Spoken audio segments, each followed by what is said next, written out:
ladies and gentlemen, now it's too late with Alan Mosley.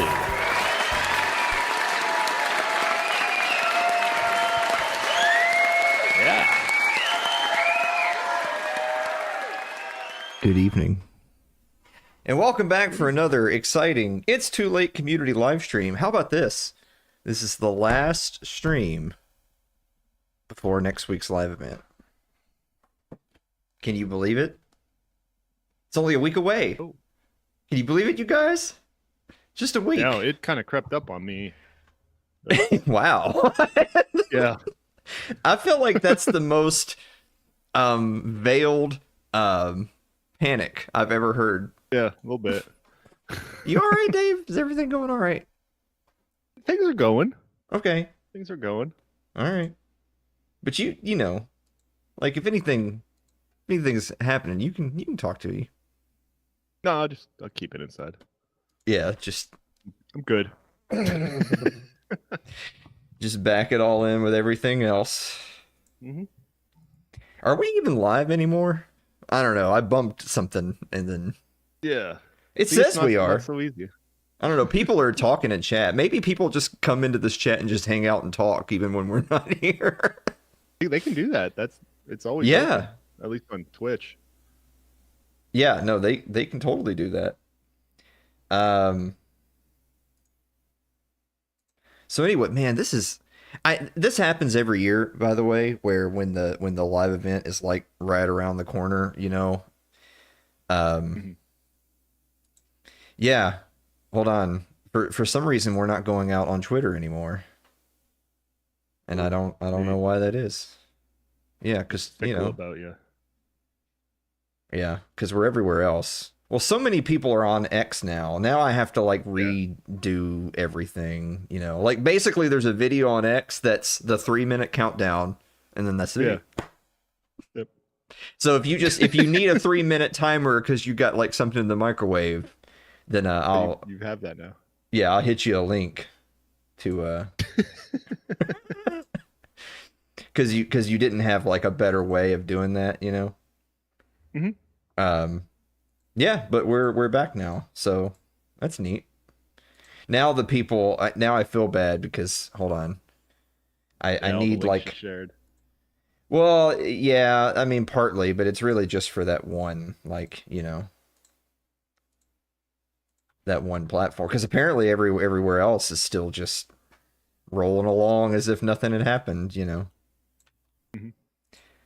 Mm-hmm.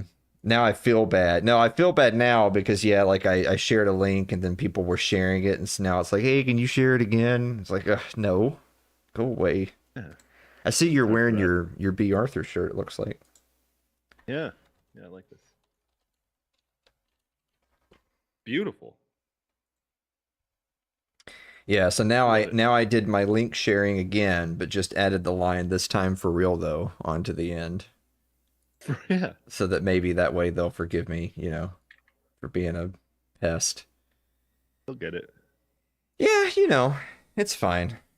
Ryan says Ryan didn't ask a question, nor did he donate anything. No, he did subscribe, so I don't think Ryan, you're allowed to give us a bonus question, but I'm going to read your comment until you come up with a question, which was simply, I saw this troon at the gas station today. OMFG, you should have seen this thing.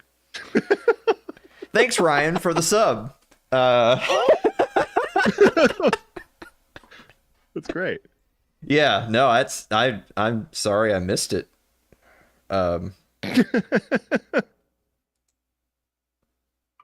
That's too bad. Oh, what the heck? What? Somehow I got logged out of my X here, and I don't know my password. Do you use different passwords for different things, or are you a one password meets all enjoyer? I have a rotation I go through, and then I have different ones depending on what the security level is. Like, money's a whole different thing. Yeah. I pretty much just have a single master password, but it's one of those passwords where I will never forget it, and there is a 0% chance you could ever get it. Oh, I thought it was the one I already know. Then I just No, assumed that's no, that's not. No, because that it's the password password you doesn't. give out. No, that password just doesn't work in other That's your places. soft password. Okay. That was the password I used when I was a teenager for like my Hotmail and stuff. Yeah. Yeah, I Yeah. have one of those. No, my password evolved to a second password, and that's now on Yeah. everything. Yeah, my first password, like I still use it on like stupid stuff like yeah, go ahead and hack that whatever. But it like that's the password that has been emailed to me by like hackers. Hmm. Like, hey, we have your password. And I'm like, that's fine. You can have my Pandora station, I guess. Yeah. Got some good music on there if you want to. Yeah. Oh man, I've cultivated some playlists over there. Oh, I have to yeah. get back to that. I remember starting a Pandora, but then it was kind of at a time where I was like, well, I guess I'm glad this is available, but I don't really have instances where I need this app. And then Yeah. years and years and years go by, and now I actually am a Spotify person. I guess these days people Yeah. are either like an Apple person or a Spotify. I'm a Spotify person. So I actually decided to pay for Spotify, so that's what I yes, use now. so yes, I have Spotify running when I'm working and stuff, and occasionally at home. We'll probably have Spotify running next week at the event. It'll be my Spotify. Yeah. So Good DJ. I like it, you know. But yeah, I pay for it. We ain't doing ads. You know, that's just how it is. Um. Anyway, we've got another list of questions here, Yeah. but we will just for giggles, we will answer bonus questions direct from the audience, provided they are accompanied by a subscription, a donation towards the event, or a ticket purchase. And Aaron has the links for those things. So, you know, just keep that in mind. And we do still owe Ryan a question, although his comment was very good. And Mhm. if he wants to offer us that in lieu of a question, then that's fine. I'm good with it. You don't see a lot of those around here, just by the way. No. No, you don't see the, you know. We don't have noticeable ones around here. If they're around. See, I don't think they're around because they're noticeable. You know what I mean? Anyway,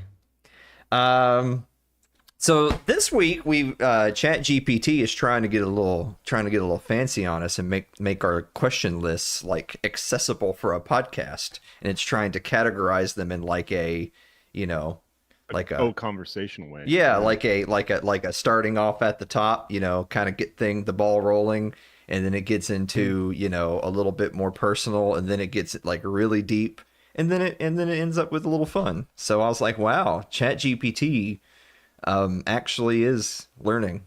It's interesting. Mhm. I don't tell it stuff. I just say, hey, it's a new week. We need another list. And then it's like, oh, well, I've been thinking about ways to make this better. I was like, oh, have you now? Delete. Well, you have been logged off. He's just mulling it over. Yeah, it's a little scary. Speaking of a little scary, my fortune cookie that I opened during the intro was, you will have a close encounter of a surprising kind. You like surprises, Dave? Not norm. No. No. Yeah, I'm not a big surprise fan, to be honest. So, probably just do without that one.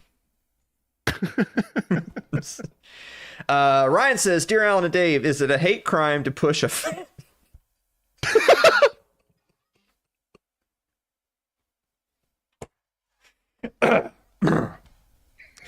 Dear Alan and Dave, is it a hate crime to push a fan? All right, you can do this. I don't know why that word in particular is making me. Yeah, that's a new one to me.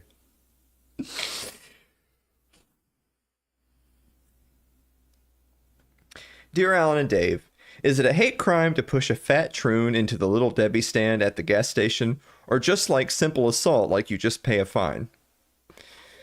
I I guess I it don't, depends on the dirt where it's at. yeah, that's one of those things where if it's like a vindictive DA that's trying to throw the book at you. But the thing is I think with a hate crime, they'd have to prove that it was a premeditated act specifically because they were that, which would be true. You did do that. Yeah, they have to prove it. Yeah, they'd have to prove it, but like we know, you know. Like you need to demand a jury trial so that there'll be one person on the jury that's like that fat troon had it coming, and then they get you off. But all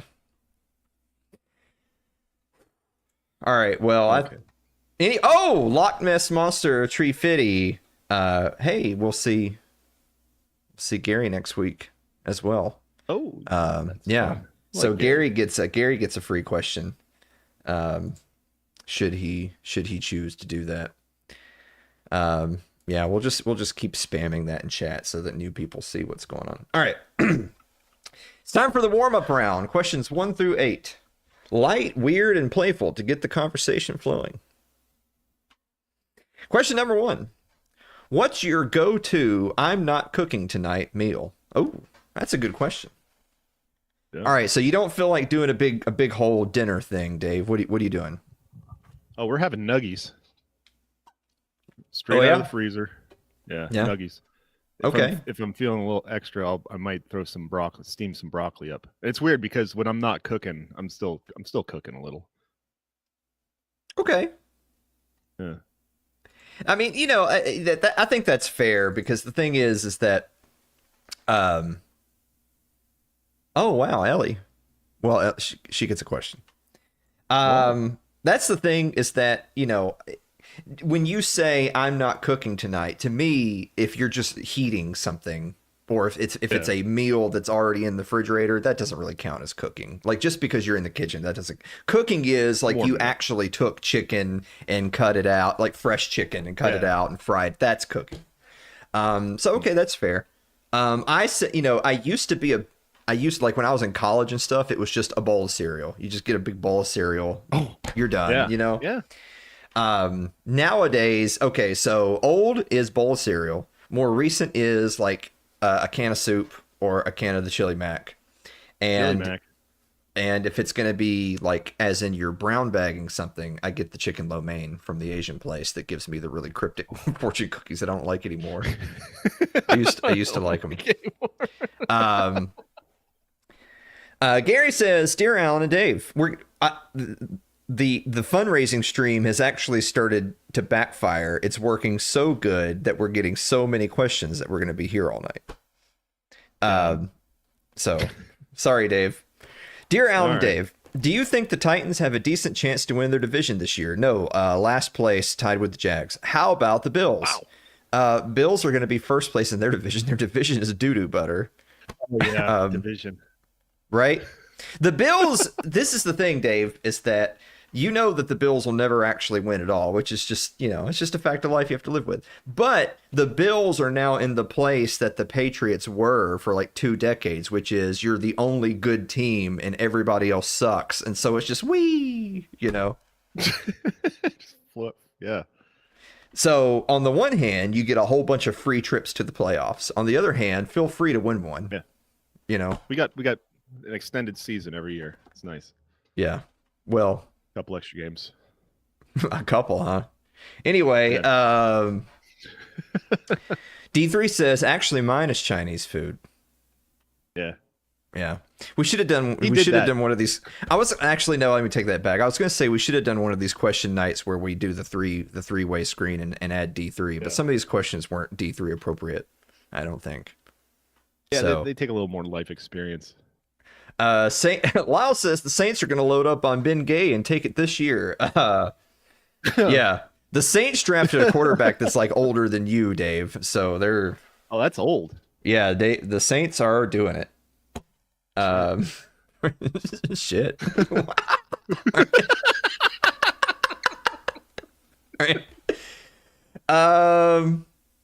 Ellie says, "Dear Alan and Dave, should Ellie wear a pretty sundress with her Stomps farm boots to the show? Ah, forget it. You can't stop me. What's going to happen when the clock runs out?"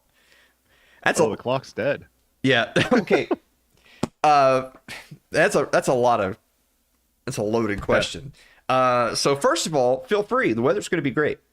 So if that's comfortable dress for you, go for it. Um, and what's going to happen when the clock runs out? It's over. Yeah. That's I mean what always happens when the clock runs out. It's over. All right. Okay. I had to look up Stomp's farm boots because I didn't know what that meant, but apparently it's just like a vibe, I think. Don't 'Cause there's a lot of different boots here. don't say But it's that. sundress? Don't use Yeah. their language. That's almost like those big chunky goth boots. All right. Let's see. Question number 2, because we're doing Okay. so good. Yeah, we're flying along now. Which fictional villain do you think had a point? Is there a villain you sympathize with, Dave? I had a feeling, but I didn't know enough about it. So this is the only question that I actually looked into because right away, right away, I'm thinking Megatron. Something about Megatron. He's getting a bad rap. And then I started reading his Wikipedia, and he has quite the backstory. I mean, he was a low level, like working class, poor guy, and he rose through the ranks in some kind of like what was it, like gladiator thing they must have had there. And then he became this leader that wanted to overthrow their corrupt government, and they had like this weird caste system, and he felt, where is it at? He preached that freedom of self-determination was the right of all sentient beings. But as what happens, he got a little too powerful, and it kind of went to his head. Mm-hmm. He got a little out of control. They didn't really have a solid storyline for him. They kept changing it around a little bit. I always felt like he was getting a raw deal. Mm-hmm. Yeah. Okay. So, yeah. Wow. Megatron. So Megatron is pro freedom for all sentient beings except the ones in his way. That's what you're. Okay. Yeah, I mean, hey, I feel that. He became like one of those, break a few eggs type leaders. Yeah. Hey, what are you gonna do? So I said Clyde Shelton from the movie Law Abiding Citizen, the Gerard Butler character from Law, because he's just objectively correct. They're the whole system. First of all, the people who hurt his family just need to got. That's just and they do, but that's not enough. They let his family's murderer walk free. And so it's like, so now you all have to go too. And so he's just right. I don't even think he had a point. I just think he should just win. Just kill them all. Yeah. Did you know that when they were producing that film, he actually was going to go way farther and like accomplish more goals? And they rewrote the ending to make it so that Jamie Foxx's character wins because Jamie Foxx got pissy that he was going to lose in the film and he got mad. And so the studio rewrote the film. Did you know that? Yeah, I know. What a faggot. Cool. Yeah. It's always them. Question number 3. If you were a household appliance, what would you be and why? I couldn't think of one really for this. The only thing that comes to my mind is that line from Christmas Vacation. So I guess I'd be a washing machine. Mm-hmm. Like, because he worked really hard on it, Grandpa. Or he worked really hard. Yeah, so do washing machines. Mm-hmm. So I guess I work really hard and just get basic things done. I don't know. I said a toaster. Because I consider myself like, kind of a Renaissance man, jack of all trades. And you think of a toaster, like, it fills its niche well in the kitchen. And then when your clock runs out, you can take it to the bathroom. So go take a bath. Yeah. So toaster. Yeah. Toaster is very niche. Everybody has one or had one. Yeah. And it just makes one thing, Yeah, but But the thing is that first of all, it does the thing. It's Yeah. as advertised. It is a toaster. And number And nothing two, else can do it you like could that. be doing other things in the kitchen while it's doing its thing. It's like your, Yeah. you know, it's your wingman. All right. You could be wrapping up the eggs and the toaster's like, I got you, you know. Yeah. All right. Don't worry. I'll take care of it when it's done. I'll stop Yeah, exactly. and present it to you. Yeah. When the toaster's done, it stops. So we've all been there. Um, what's a what's a song that question number 4? What's a song that instantly makes you dance, even in a public space?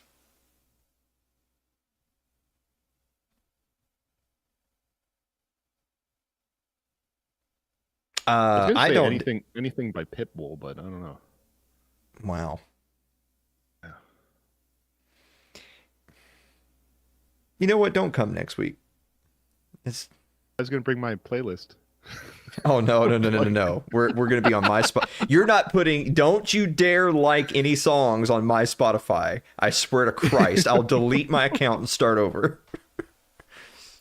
All right. I don't dance. I'm a musician. I play the music. I don't dance. That's Groove a little. I don't, and I never will. That's just. I was once in a performance where I had to dance, and it's just the worst thing ever. Oh.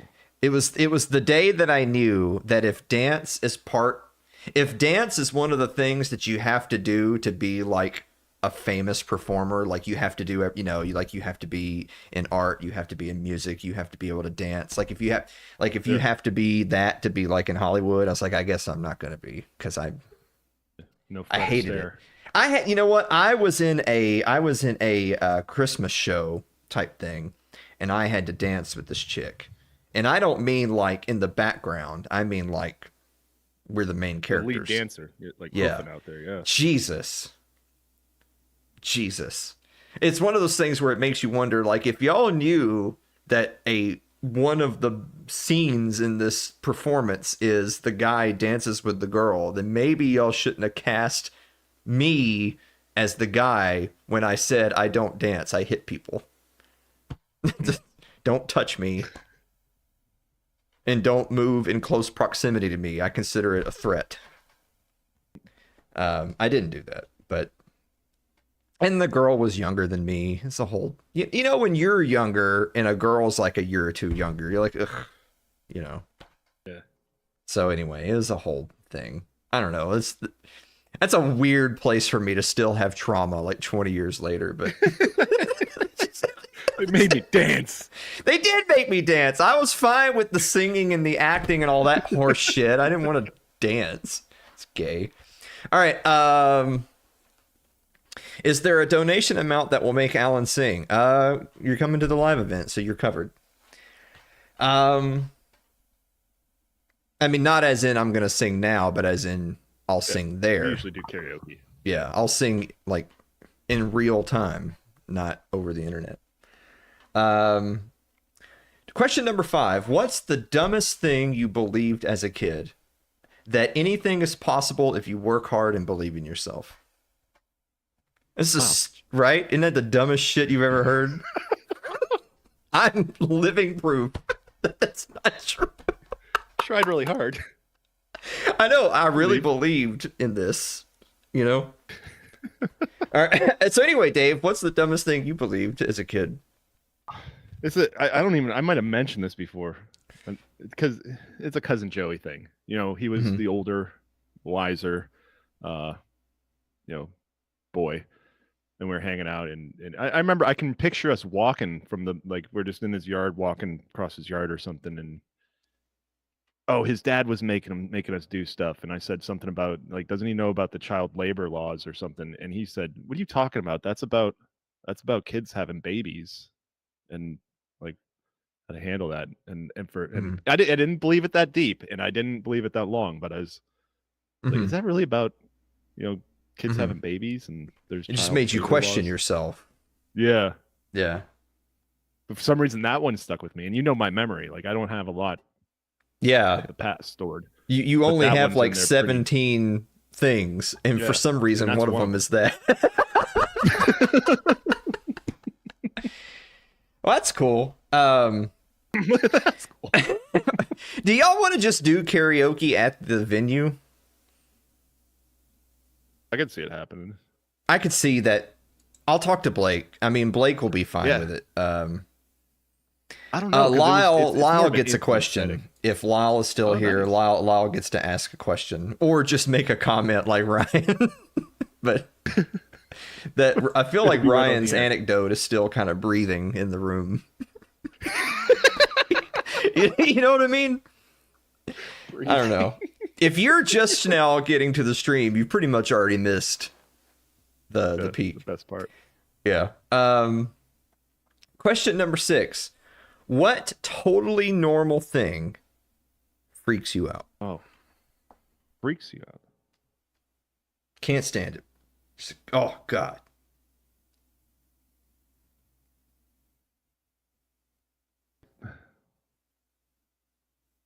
And nothing's coming up. Babies crying or really just people crying? And that's probably a man thing, you know, like you see people crying and you're just like, well, I don't know, like, am I supposed to do something?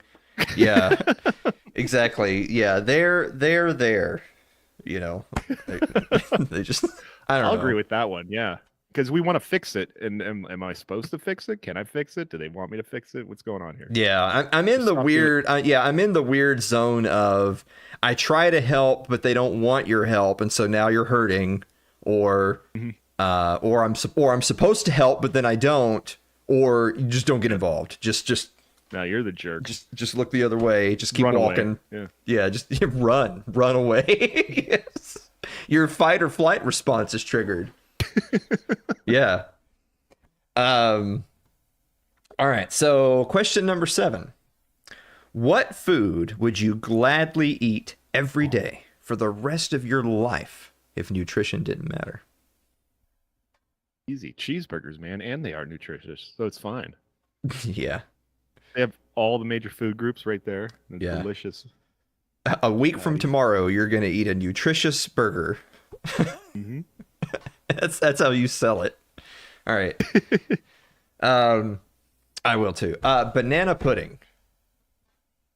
If Every I day. could just, yeah, like if banana pudding, like you know, like if you look at plants and you're like, oh, they breathe carbon dioxide or whatever, and then they give us oxygen. It's like if I could just consume banana pudding, but then I'm like the $6 million man, that'd be great. If it was like I'm really beat up from this big fight, and my spinach, like Popeye, is banana pudding. God, I would go on living, I think, if that were the case.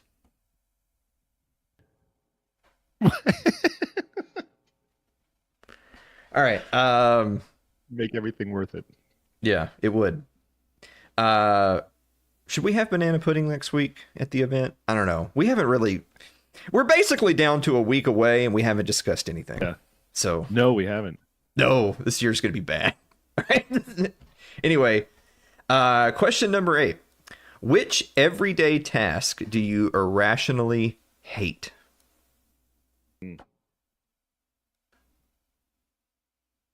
I guess it's not irrationally, but I hate trimming my nails, even though it isn't every day. But my feet are really far away, and it's Yeah. just a chore to get them like within like working distance. Yeah. And I've never thought you about get the right that. angle. Yeah. Yeah. I don't know. My problem is more like, I'm dominantly right-handed. So, when I'm using my right hand and doing, this and this, it's fine. But if I'm trying to do the other side, I'm like doing this with my right hand because my left hand is just broken. It doesn't work. Yeah. It's just really botches the job. I've learned that from starting the whole lifting exercises recently, that my right arm is, weak but functional. My left arm, like I'm apparently had a stroke. I'm paralyzed, I guess. Oh, on this side. Are you like that where it's like you just can obviously tell Like, say you're lifting weights, Yeah. say you've got like a 50-pound weight and you do your right arm, then you do your left arm. And with your left arm, you're like, am I dying? Did I have a heart attack? Like, why doesn't this work? My left arm is Well, way, way weaker than my right arm. see, mine's different because like at my work, I do a lot of like operating a hoist Hmm. and putting like palletizing things. So I'll hold like the load is my left hand. That's where I just shove it to where it's going. And then Hmm. my right hand operates, I gotta get it over here. Then my right hand operates the controls. So my left arm is just kind of like just like retard strong. Like Hmm. it just shoves things around. But my right hand's really good at fine motor Oh, skill type so at your things. work, but you're right-handed, right? Yeah. So you're right-handed, but at work you're using your right hand for motor skill and you're using your left arm for lifting. Just pushing stuff around. Yeah. Yeah. See, I use my right arm to like, hit children, and I use my left arm for Okay. nothing at all. Yeah. And Just over kind of 39 years, it just shove the other ones away. yeah. I felt like I needed a natural shield. So if you're gonna stab Yeah. me, I put this up because it's I don't feel anything. It's just There's nothing there. there's nothing there. You hit that, I'm like, okay, idiot. All right. This has been a weird segment so far. It actually it changed the definition of my arms. Like this one is more defined, and this one is just kind of like a little bulk bicep. But it's your And then this- offhand. Yeah. I bet you would be like in a 0.01 percentile of right-handed people whose left arms are stronger. Seriously. I wouldn't doubt it. It's very unique, like a unique situation, Yeah. relatively.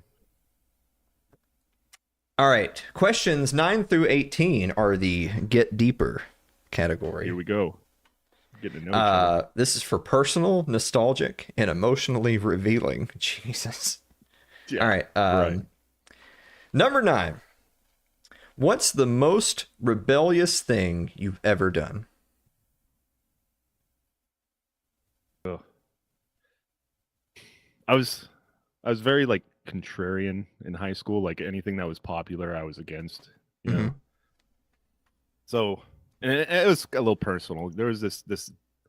Me and my friend we're gonna make a band. You know, we both play guitar and stuff, and we're gonna have a band. Sure. And then this other group of kids that I didn't really like already had a band. And they said to my friend, they're like, "Hey, you're really good. You want to be in our band?" And then Mhm. he just started like hanging out with them all the time and with practice, and kind of grew distant from me. So I kind of didn't like them. And they were one of those little local hardcore bands. So the straight edge thing was very popular. So they were a straight edge hardcore band. I didn't know anything about them. I didn't know what they did in their personal life, but I just one in art class I made T-shirts about their band, and I think they're called Contradiction. And I said it's a picture, and it said the real Contradiction, and it was a little stick figure with a straight edge shirt on, drinking a beer. Hmm. That was a real dick move. I don't know why I did that. I'm actually that's kind of cringy, and I'm kind of embarrassed by it. I think I've told the story before on the show of when we bombed the freshman girls' dorm in college. Bombed. Well, I mean, well, like, okay, I should probably emphasize that when I Yeah. bombed, says D3. If D3 had type B and C, he'd be hitting buttons. Like when I say bomb, we use dry ice bombs. Did you ever make dry ice bombs? No, but I can picture it already. Yeah, so you get you a block of dry ice and you cut some shards of dry ice that'll fit into like a water bottle. And if you fill the water bottle, say like halfway up with water, and then you shove a shard of dry ice in there and close the top, it's going to build pressure until pop, it's going to burst. Oh. It's going to burst the bottle. Now, of course, the remnants of this bomb is literally just going to be a puddle of water. It's not like shrapnel, it's not it's not pipe bomb. They didn't put nails and Just stuff startling. in there. Yes, but it's going to pop And the smoky. plastic. And I mean, if this plastic literally pops open, I mean, it's going to sound like a gun. because it's pretty loud. But again, if you run into the room like, oh my God, what happened? You're literally going to see a broken plastic, not glass, a plastic bottle with a puddle of water. That's going to be the remains, the evidence of whatever had happened. And so we had figured out, dude, this was intense. This was an operation that had been planned over like a month, from getting the materials, which is no big deal, to doing some tests out in the field of like the correct amount of dry ice to water, and then time to get the maximum effect, but also timing how long it takes for a generic like 24-ounce Pepsi bottle, say, to burst. Yeah. Because obviously we need to have some concept of the timer. I don't have a button I can press to explode it. It's not rigged. It's just going to build up the gas and then it's going to pop. Yeah. And so we go, first of all, this is why I should have been a criminal, but instead I'm just a failure. Is, first of all, the first question was, how do we get out of the boys' freshman dorm without there being a paper trail of us leaving? Because by the time I went to school, which was like in college, was 2004, 2005, like you have your student ID and you got to swipe that at the door to walk in the front door. So that means they're tracking people going in and out. Well, we discover that the fire exit in the laundry room, of course, doesn't have that, but it also, if the door is opened and left open for more than a couple seconds, the fire alarm goes off. Unless you penny the door. So that way the door can be opened from the in and outside, but you can push it back flush and it's not tripping the alarm. So that's how we get in and out of our dorm. Now, how do we get in and out of the girls' dorm at 3 o'clock in the morning? Because that's when, naturally, that's when we're going to set bombs in the dorm. Yeah. Now, the girls' dorm and the boys' dorm are identical. They're the same building, but just different buildings, but it's the same construction. And so we know that there's like 3 floors of communal bathrooms in the middle, which means like the big showers and stuff, which means it's very like echoey. So it's like, well, that's where you want to put the bombs. You put them in there, it's going to be like, boom. And then everyone on that floor is going to wake up and be like, what the is that? So we decide that we're actually going to need like a 6 or 7 man team and split up into teams of 2, one person with like the bombs and one person to activate them. And in that way, a team of 2 go to each floor and set bombs on every floor. And then we all just go out the stairs and go right back out to our dorm. But how do we get in their dorm? Needless to say, your male freshman ID doesn't swipe and get you in the female girls' dorm. So during the day, during normal communal hours when the doors are unlocked, we go to the back doors that have like those, there's no way to open it from the outside, but they have the big push gate from the inside. And we tie fishing line to the gate and we run it outside so that we can pull the fishing wire from outside and it pulls the click and it opens the door. Hatch. Yeah. So that's how we get in the girls' dorm. So this was an amazing plan. There was a couple of issues that arose. Yeah. The first was each team is supposed to go to their respective floor, starting with the top floor because it'll take them longer to come down, right? So we timed this so that do we have synchronized watches? Yeah, pretty much. Yeah. Nice. And so everyone goes to their respective floor, activates the explosives, and then comes to the staircase, and we just all leave together. Like quickly, but no need to run. No need to have a bunch of banging feet running down the stairwell. Just quickly but casually exit right back out the way we came, go right back in our dorm the way we came, and just go to bed. Just take, of course, we're all dressed as ninjas, because, I mean, Yeah. And just take your shit off, go to bed. The first problem comes when the final team is re-entering the stairwell and we're getting ready to leave, and we hear "Oh!" while we're still in the premises. Yeah. That's bad, because now you're seeing the light switches are flicking on in the windows, and you're hearing screams and like people running to their doors and stuff. But we're a group of dudes in the building where Yeah. there's no explanation. No blending in. There's no blending in. Plus, we're all dressed as Hamas, so Yeah. it's not like how do you do, ladies? Yeah. So then where it's like now it's just look, dude. Oh my gosh, what was that? Yeah. Now it's just broken arrow. Everybody run out the stairs. Yeah. The second problem is when we go down the stairs, there's one last room on the bottom floor where no residents live. It's because the female dean of students lives there, which is probably not somebody you want to be caught by. Yeah. Dressed as a ninja at 3 a.m. in the girls' dorm planting explosives. Yeah. So one of our team literally slams her door shut.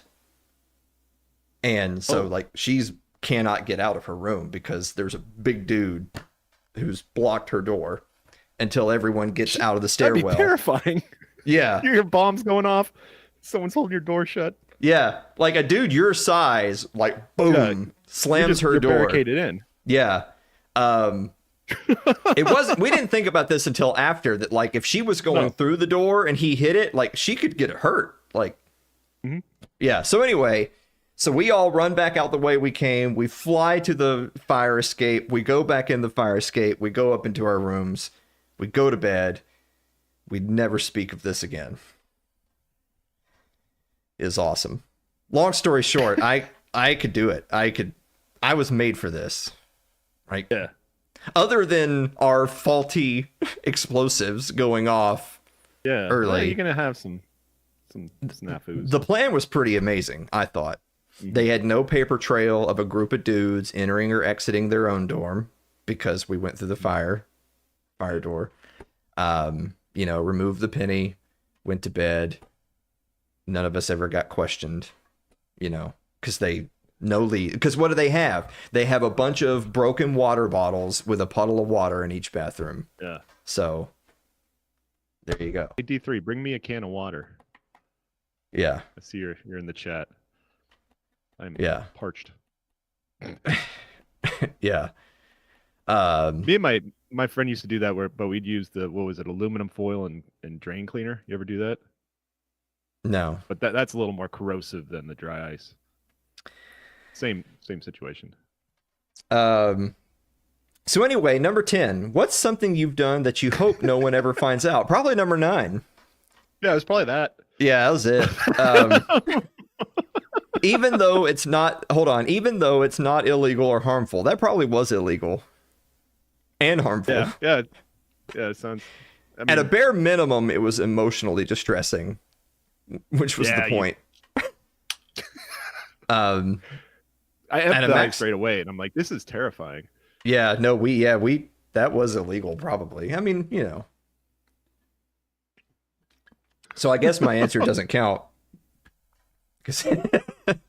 What about you, Dave? What's something you hope you've done that you hope no one ever finds out, even though it's not illegal or harmful?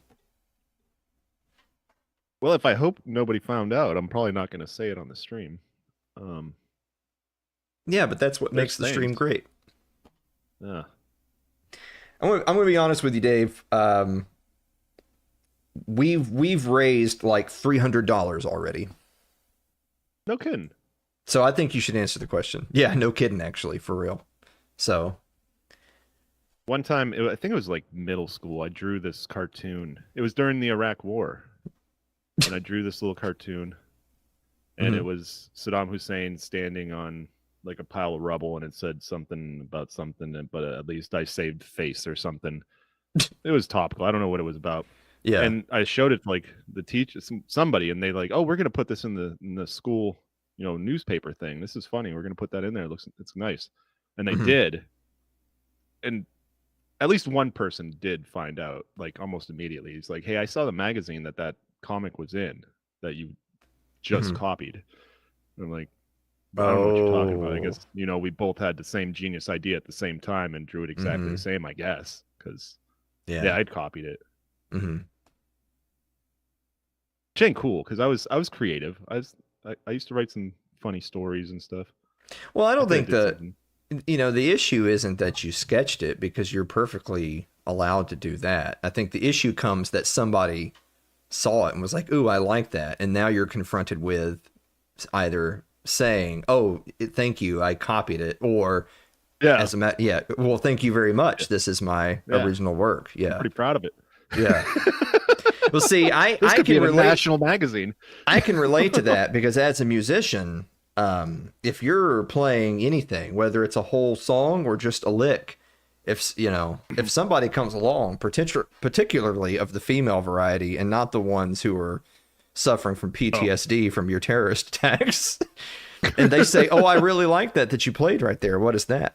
If they're asking from a place of genuinely having no idea, then the answer is, "Oh, that's just a little thing I wrote." You know. Yeah, something I've been working on. Yeah. Exactly.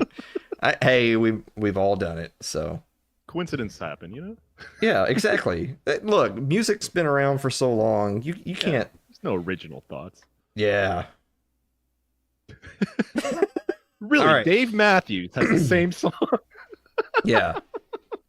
Isn't it weird that a song that I played multiple times for credit as a production of my own work at Maryville College's music program was actually a B-side John Mayer made that never went on an album? No Isn't kidding. that so crazy? What are the chances? It's just great minds, you know? It's Yeah, just- I guess. Yeah. Like I'm that close to being big time. All right. Number 11. What's something you once loved that you eventually had to let go of? Basically everything up to this point. Yeah, man. Adulting's hard. Everything up to now, pretty much. That was pretty much my answer too. It's like I used to love video games. You know? I feel like my answer is way more literal than yours, but yeah, okay, yours is that's more fine. little. Mine is my leisure activities. I've Yeah, used no, to love them. when you say everything, you mean things you used to like. When I say everything, I mean all the things. Yeah, man. I used to like driving all night. There's several reasons for that. Gas, you can't afford that anymore. But I used to just, Yeah. I'd be up 3 a.m. in the middle of I wouldn't even know where I'm at. I'd just go out and get lost out in the county and just drive.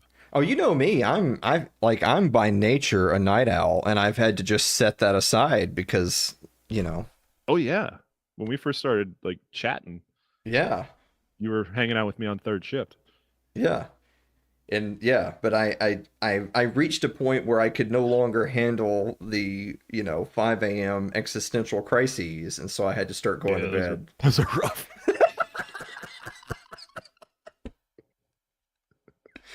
All right. Anyway, so the answer is everything. Hold on. We need to spam this more. I feel like we need some more audience interaction to get us out of like we're starting to teeter on the edge of existential crisis here. So we need to brighten this up. Those 7 days to die nights were fun. Those were fun, and we've had our holiday 7 days to die days where we did a whole server in one day. It was great. Wow. How do you handle feeling jealous of someone close to you? I just one up them. Oh, there you go. That's me. Like, Get it. yeah. Like Dave has found meaning and purpose in life that I don't think I ever will. And so what that means is I can't let him win at anything. Yeah. You get that though, right? It's not a personal Yeah, thing. I get it. No, Yeah. I don't want to be a great bowler. I just have to be better than you. you have to. I have to. that's as far as you got to go. There we go. We Yeah. get it. Now we're adding putt golf to the mix. It's just Shit. it's getting wild out here. Yeah, mine was to keep things in perspective. Good for them.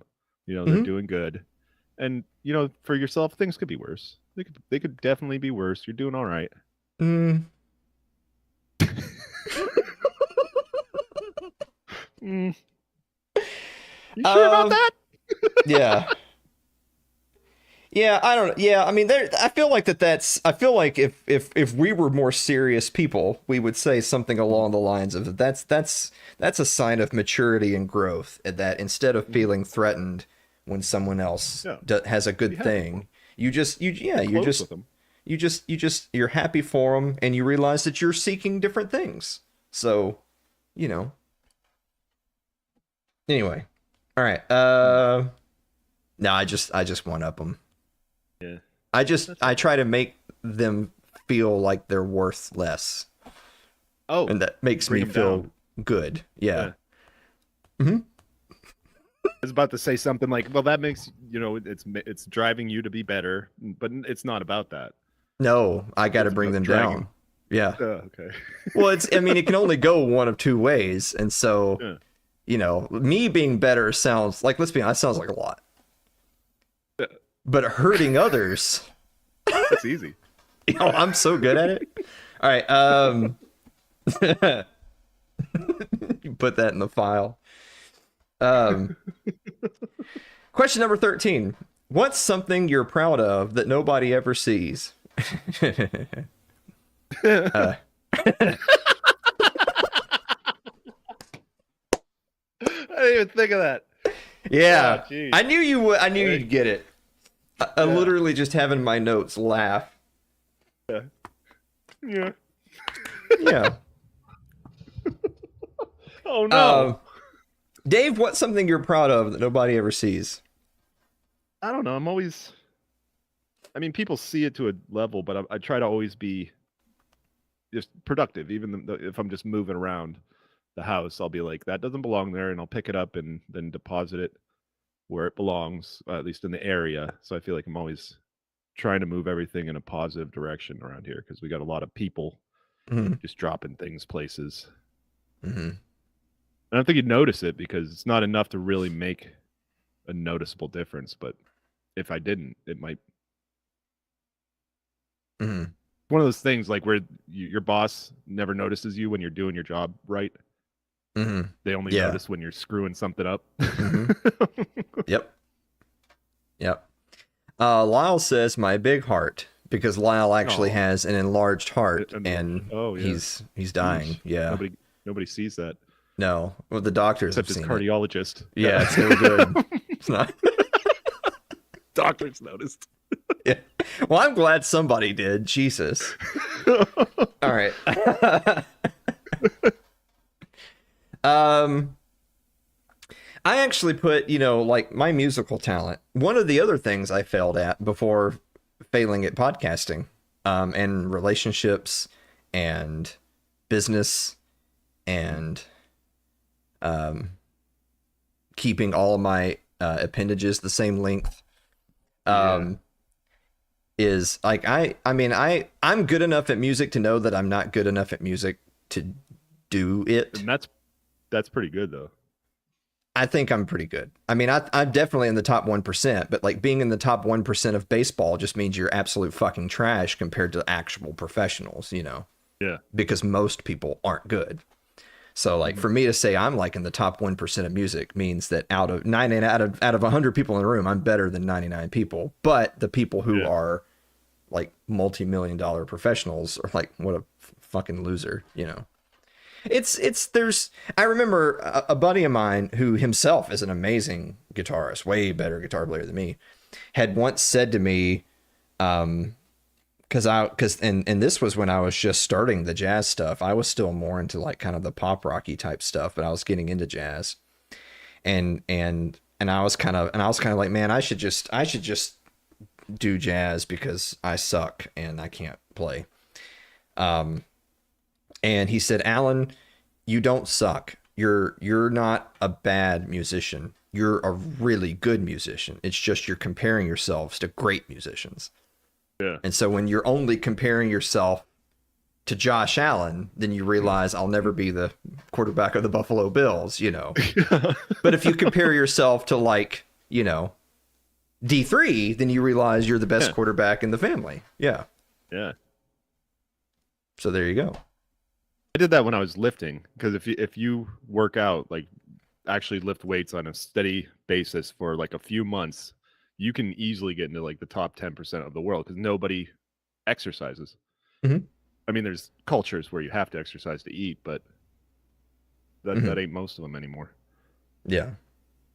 So, yeah. So I mean, you need to have some perspective on things that you're trying to achieve. But I'm confident that I'm really good. It's like it's diminishing returns, right? Like for me to go from where I'm at to be this much better and try to make it would be such a massive commitment that I just can't. I can't. All right. Watch now. I'm just sad again. Fuck. All right. Number 14. Sure, the next one will be fun. Yeah. If you had to move to a new city tomorrow, what's the first thing you look for to feel at home? Chicken fajita nachos. Oh yeah, that's yours. I gotta have them. If this town ain't got that place, then we're moving on to the next town. It's just, I need a job with overtime. Wow.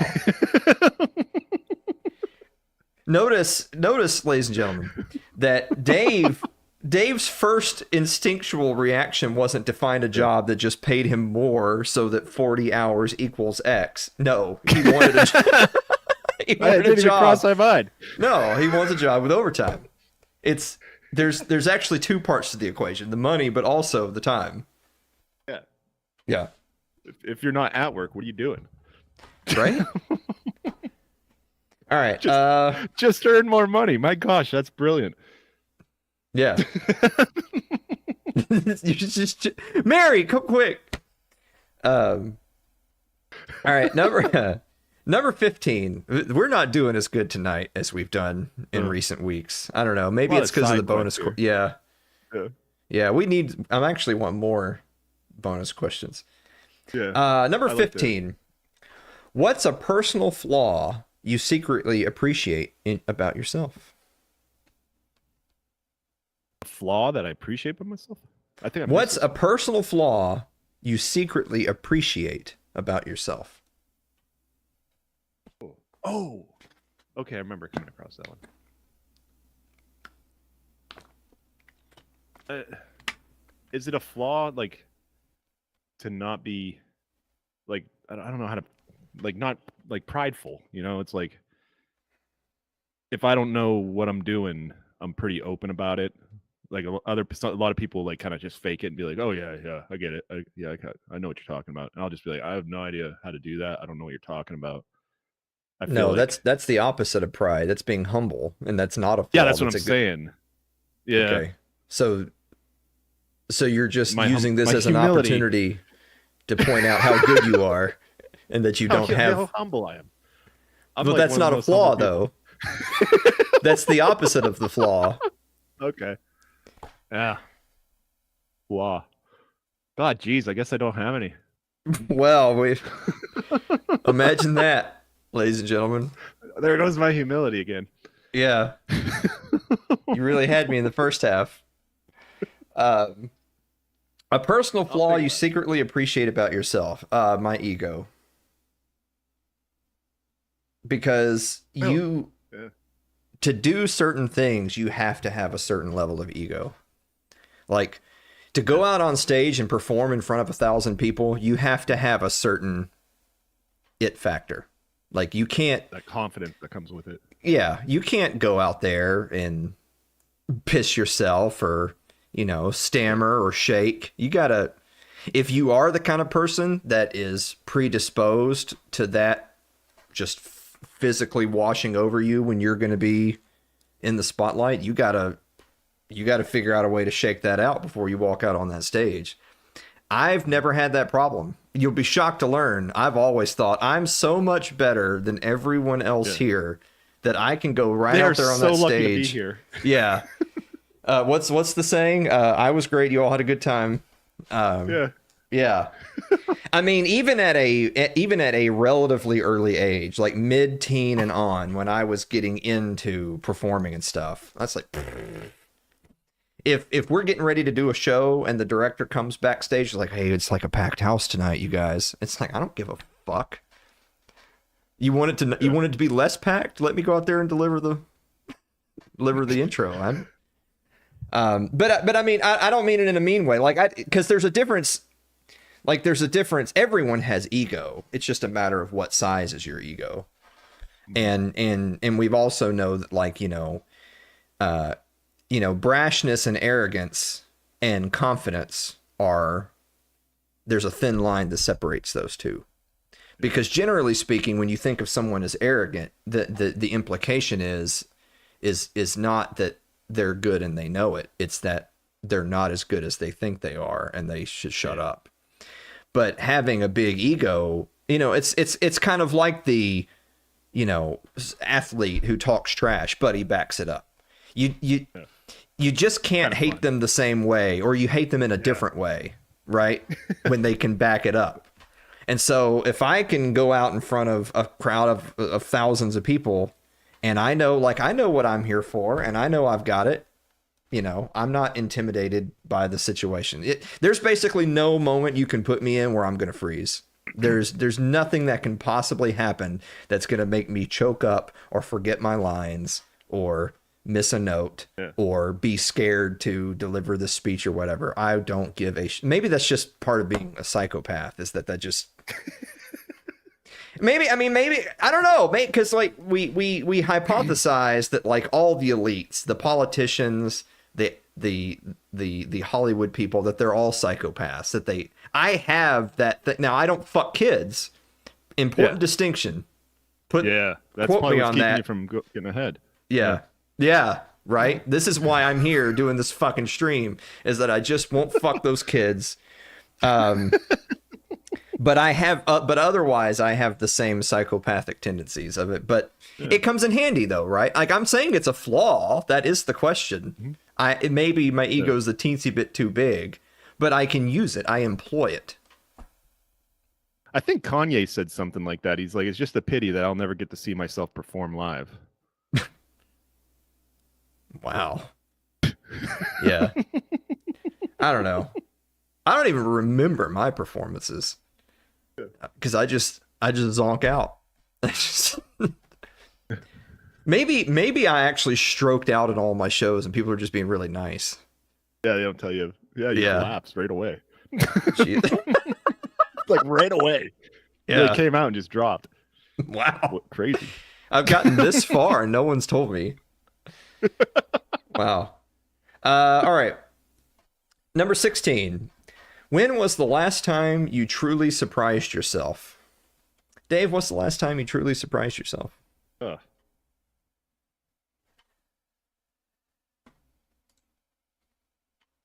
crap. Aaron says, do cheers count as a donation? If so, that's my question. Wow. Like, are you saying that's your question, or are you saying, "Aw, shoot, that's my question"? Because if you're saying that is your question, then yes. If you're saying, "Aw, shoot, does that count as my question?" then no, you get to have another question. Yeah.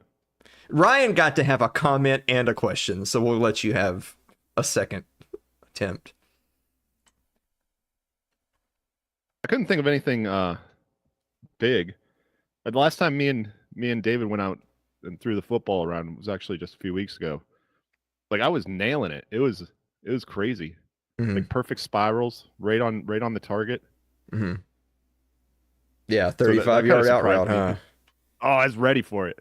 I didn't want to throw my shoulder out, so I didn't attempt it. But I felt like if it was going to happen, it could have been that day.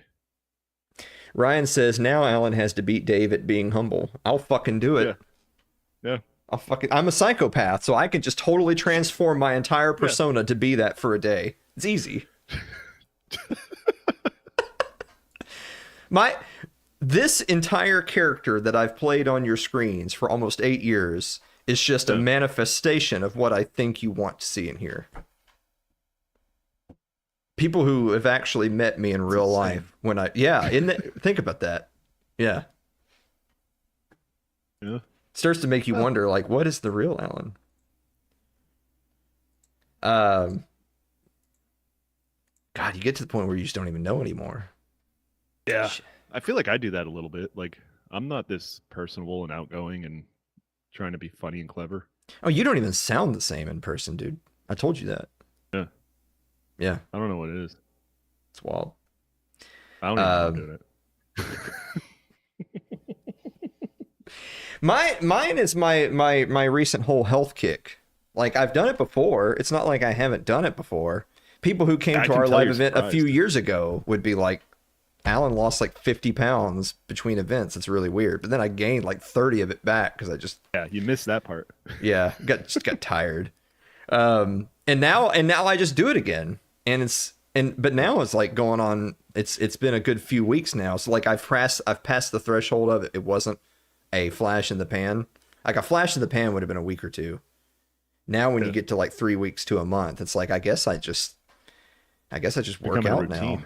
Yeah. And you're one of those dudes. You're gonna be in the gym soon. Well, no, I Dispensing bro brought the gym signs. here. Didn't you see that I traded all my furniture for gym equipment? You've been here. It's, it's ridiculous. Anyway, I don't know.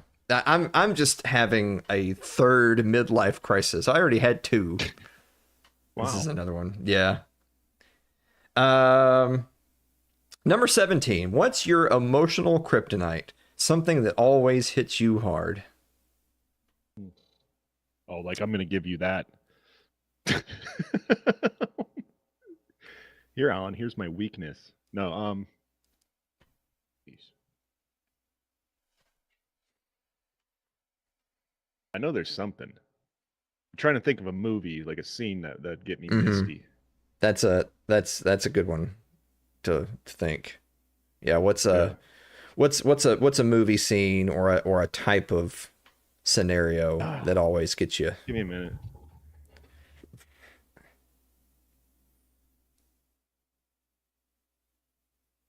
The only thing I can think of right now is the Green Mile, and I don't know what it was. How you describe that? It's like so sad but so beautiful at the same time. What would that be? Carl says anything against puppies. He doesn't like to Ooh, see dogs getting hurt. yeah. I don't. Puppies. It doesn't hit me emotionally hard when I see that. But if I see people abusing animals, then sadness isn't the emotion that I'm thinking. Oh, So, it's the what was the word? Righteous anger. That's the yeah, one, right?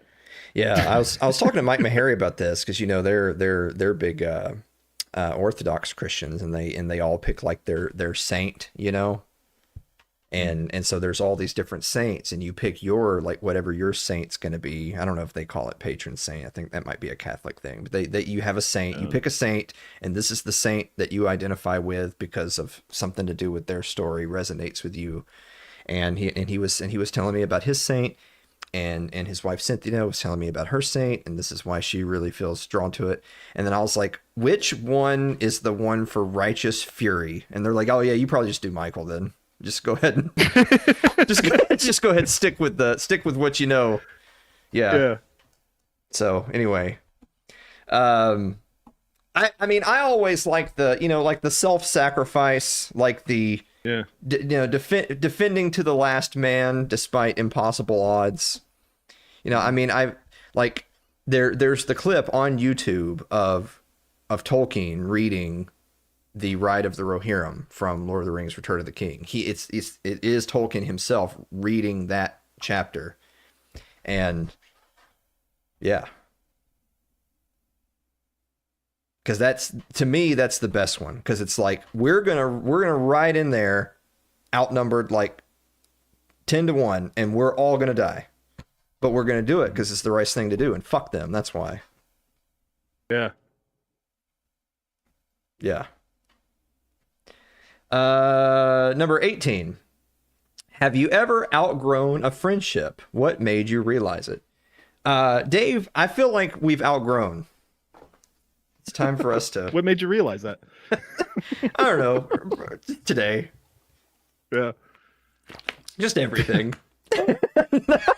No, I'm, my serious answer is I feel like we've all been there because I think, don't get me wrong, there's nothing that says that you can't have lifelong friends. I mean, Yeah. I've known, I know an older fella who his best friend, like these guys are in their mid 70s, and his best friend was a friend he met in first grade. And I'm Yeah. like, wow, that's a long friendship right there. You know, you're talking like it's like Yeah. a 65-year friendship. Um, but I think in general, there's chapters in your life, and there's people in each chapter that these were people who were really important. And it's not that I necessarily have any ill will towards them, but Yeah. life has carried us on in different directions, and now that chapter is closed, and now we've moved Mhm. on to this other Oh chapter. yeah. So you know, Oh it's yeah. just, I think it's just, Same and so thing. I don't think it's a like I don't. It's not like I was a deadbeat druggie and I'm not friends with my drug friends anymore. It's more of a, it's Yeah. just, you know, I, Yeah. You but moved to I, Florida. I don't know, man. yeah. And All I that. think a big realization thing, because you always tell yourself, oh, you're going to keep in touch, you're going to talk. We'll hang out when we're back in town, whatever. But those things Yeah. become more rare and less consistent and less consistent. And Yeah. the realization factor is the when you quit putting in the effort and then suddenly you don't see or hear them ever again, that's when you know. Yeah. Yeah. Yeah. There they That's go. That's just the realization. yeah. Yeah, kind of same story here. I had like high school friends, and then we were done with high school, and we'd still kind of talk. But then, yeah, Hmm. then Yeah. you have your work friends because now you're working, and then even that, I don't hang out with anybody. Like I have friends, but we don't Hmm. we don't hang out or anything. I don't go out. I don't have time for that. Yeah. I I could hang out probably with make my time. friends once a year in Colombia for nachos. Yeah, It's that's kind of weird, but it is. you know, what are you gonna do? And we'll all realize that we've outgrown it next year at the same time.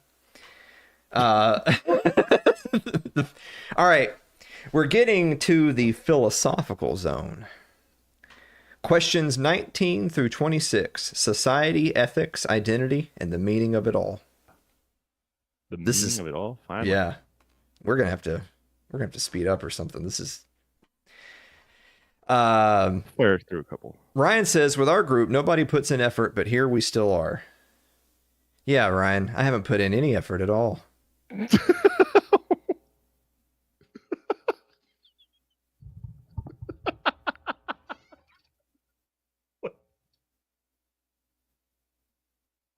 Question number 19.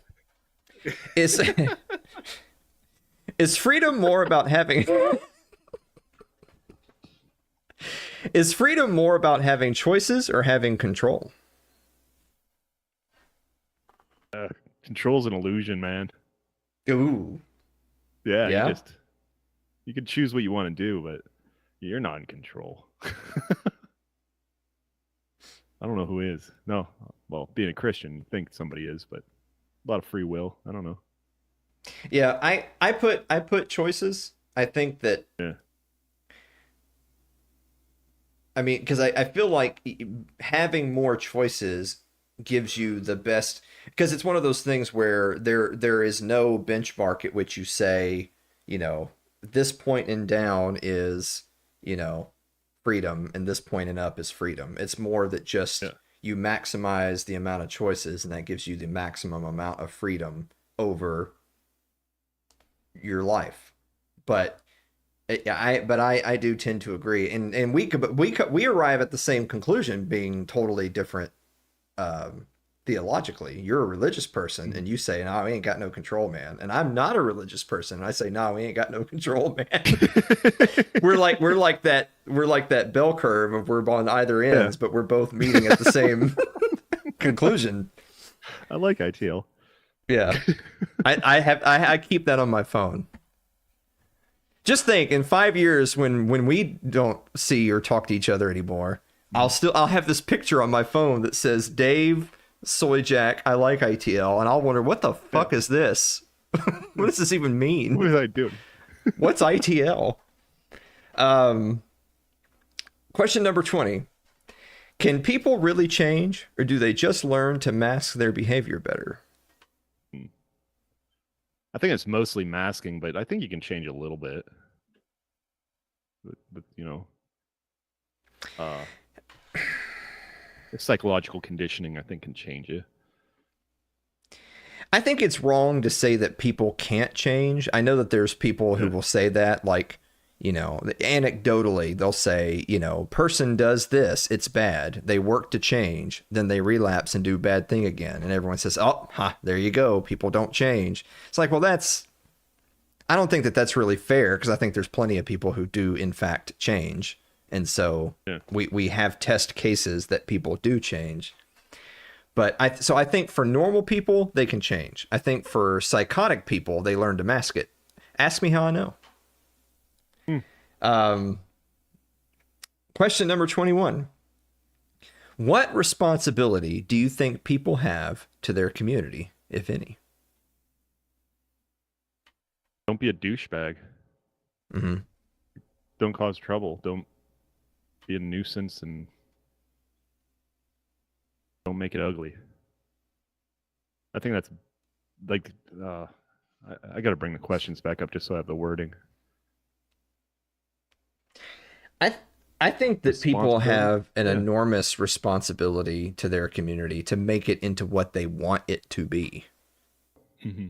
If you want your community to be the kind of place where no one talks to anyone and no one involves themselves in each other's lives, and then a result of that means your community degrades, and then nefarious activity moves into your community because instead of establishing a bulwark against it, you acted insular, then you only have yourself to blame. Like you could have, because I think this is like a Laubert thing too. Like libertarians are totally the people who would be like, Oh, you don't No you don't responsibility. have responsibility to anybody else. It's like, okay, well then when the Somalians have all moved into your community, reap what you sow, motherfucker, because you never came out of your house and said, I want to be a part of this. No, freedom is increased responsibility, I think. You're more responsible. Mm-hmm. Yeah. But yeah, you're like, be the change you want to see in the world, right? Yeah. Yeah. So, because I think you essentially started off with, golden rule of just treat others the way you want to be treated. Yeah. And then I extended that to, and now we shall enforce it upon the rest. Yeah. You're gonna treat me the way I treat you, or I'm gonna treat you different. I'm gonna become a menace. Yeah. See, I'm Megatron in your example. Yeah. Like I start, Your intentions, your heart was right. Yeah, put that in my eulogy, please. I had a funny, no one's going to get the reference at all, but I had a funny exchange with a buddy of mine earlier today where we were talking about some very risque stuff, and I decided for the sake of cleanliness, I interchanged very risque words for some problematic choices. So from now on in the conversation, it was whenever you're going to say bad thing, it was, well, some problematic choices. So I actually said that same thing to him. I said to him, if I die before you, please put in my eulogy, he made some problematic choices. So that way people won't really be in the know on all the shit I did. They'll just, It's problematic. All right. Is honesty always the best policy, or does kindness sometimes matter more? You don't want to be a sinner and go to hell, but Ooh. you got to be nice. Whoa, hold on. That was a joke. No, it's not a joke. I have a question. Okay. I have a sidebar question for you before we get back to the question, which is, do you think sin is sin? Yeah, it's rough to group them all together like that, because some sins are definitely more heinous than others. But when it comes to like your eternal salvation, a sin is a sin, and God can't be near that. So you could tell a lie or murder an orphanage. It's the same result, uh, spiritually. But it's probably good that we get that covered. So I think that's horse shit, obviously, because I don't care about any of those things. But I happened to see that earlier this very day online, where someone was making the argument that, because they know theological stuff, so I just call them a faggot. But they were talking about, like, from this point in the church and back, the general attitude is that, well, sin equals sin, and so we're not going to split hairs. And from this point in the church and forward, it was like, well, genocide might be a little worse than, like being a tattletale or something. I don't know. And so I obviously take the position. I take I feel like it's a universal morality position to say that some things are indeed worse than other things. So me, like my general persona is brutal honesty equals lols and win.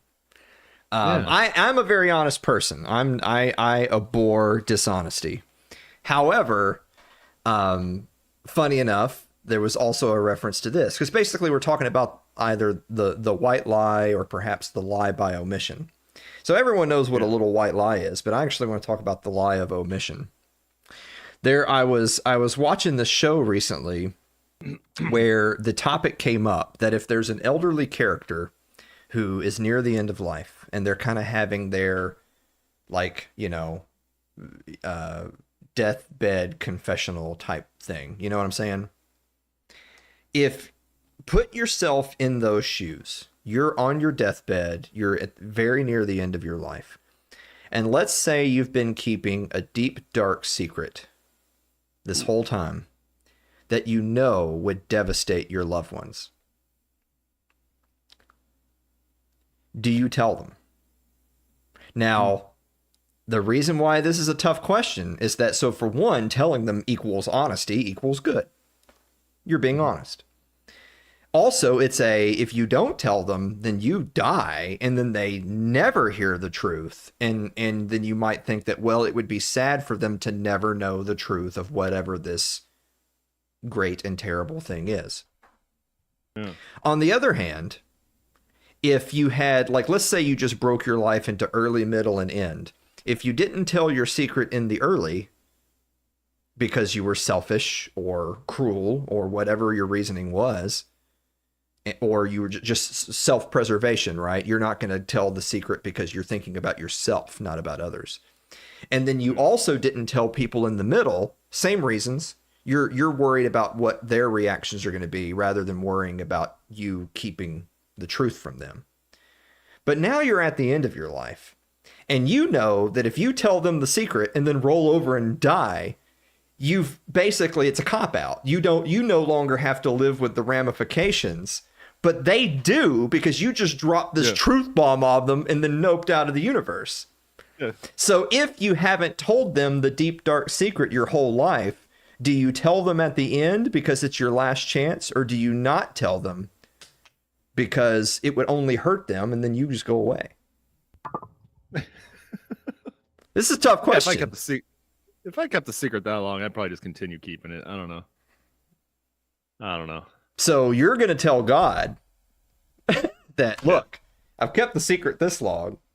So I don't know what you're talking about, man. That's a hell of a statement to tell him. Well, you think I made a mistake here? It's a bold strategy, Cotton. Let's see how it plays out. That doesn't sound right at all. That doesn't sound like me. Good night, Aaron. Aaron, did you ever get your question other than the cheer? If you did, I missed it. He said that was the question. I remember that. Oh, okay. All right. Okay. So I think that's genuinely a tough question, but I think that the right answer is you should have told people in the very beginning, because it's one of those things where if you rip the Band-Aid off right off the bat, it's better for everyone. If you tell people in the middle, then things could certainly be worse because you've been lying to people for a while. Yeah. And so it'll be worse for you that you told them, but it's still the right thing to do because you're owning up to your mistake. But if you make it to the end and you haven't told them, then you just shouldn't Yeah. tell them.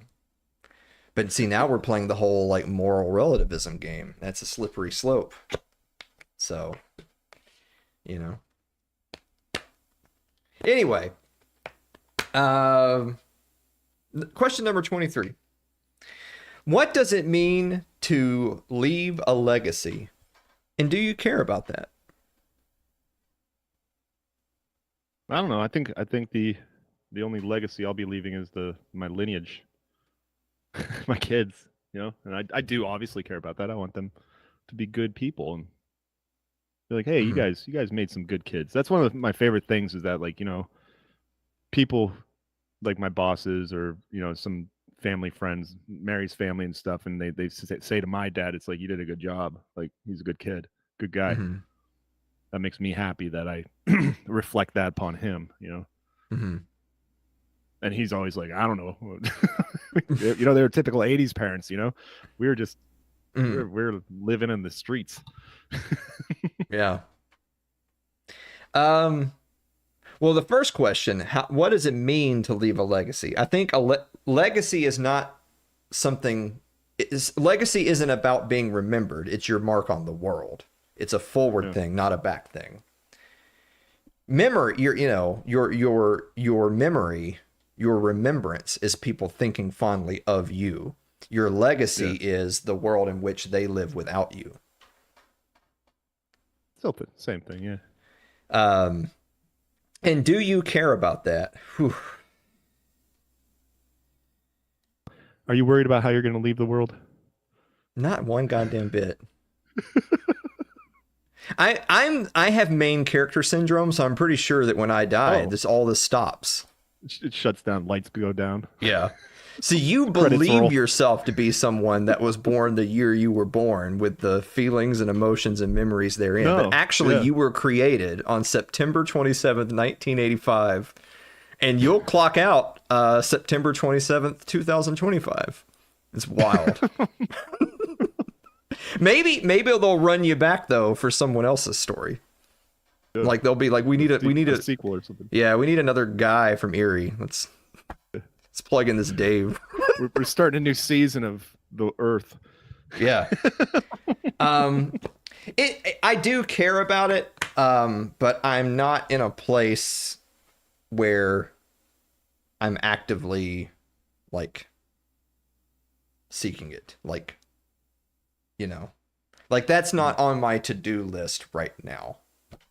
It's not. Yeah, it's not in your scope. Like, Yeah, like I'm just trying to get through the work week. I'm gotta make it Friday. I just got to make it to Friday. I'm just pushing the boulder. I just got to make it to Friday, man.